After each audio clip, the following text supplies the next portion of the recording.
അനുദിന വിശുദ്ധർ ഓഗസ്റ്റ് 23 ലിമായിലെ വിശുദ്ധ റോസ. തെക്കേ അമേരിക്ക ലോകത്തിന് നൽകിയ ആദ്യ വിശുദ്ധ പുഷ്പമാണ് ലിമായിലെ വിശുദ്ധ റോസ. 1586 പെറുവിൻ്റെ തലസ്ഥാനമായ ലിമായിലാണ് വിശുദ്ധ റോസ ജനിച്ചത്. അവളുടെ ജ്ഞാനസ്നാന നാമം ഇസബെൽ എന്നായിരുന്നെങ്കിലും അവളുടെ സൗന്ദര്യം കണ്ടിട്ട് എല്ലാവരും റോസ എന്ന് വിളിക്കാൻ തുടങ്ങി. ബാല്യം മുതൽ അവൾ പ്രദർശിപ്പിച്ചിരുന്ന ക്ഷമയും സഹനശേഷിയും അസാധാരണമായിരുന്നു. സിയന്നയിലെ വിശുദ്ധ ഖാദറിൻ്റെ മാതൃകയെ അനുകരിച്ചുകൊണ്ട് അവൾ ഡൊമിനിക്കൻ മൂന്നാം സഭയിൽ ചേരുകയും ദിവ്യകാരുണ്യ പ്രവർത്തനങ്ങൾക്കായി തന്നെ സമർപ്പിക്കുകയും ചെയ്തു. അനുതാപവും സഹനങ്ങളും നിറഞ്ഞ വളരെ കഠിനമായ ഒരു സന്യാസ ജീവിതമായിരുന്നു വിശുദ്ധ നയിച്ചത്.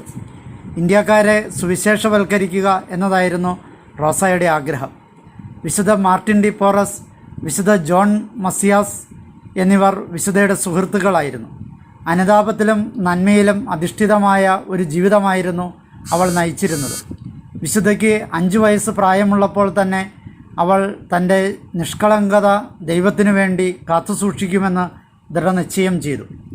ഒരു ചെറുപ്പക്കാരിയായിരിക്കുമ്പോൾ തന്നെ സാധാരണയിലും കവിഞ്ഞ കഠിന ചര്യകളും ഉപവാസങ്ങളും അവൾ അനുഷ്ഠിക്കുമായിരുന്നു. നോമ്പുകാലം മുഴുവൻ അവൾ ഭക്ഷണം കഴിക്കുമായിരുന്നില്ല. പകരം ഒരു ദിവസം വെറും 5 നാരങ്ങ കൊണ്ട് ജീവൻ നിലനിർത്തിപ്പോന്നു.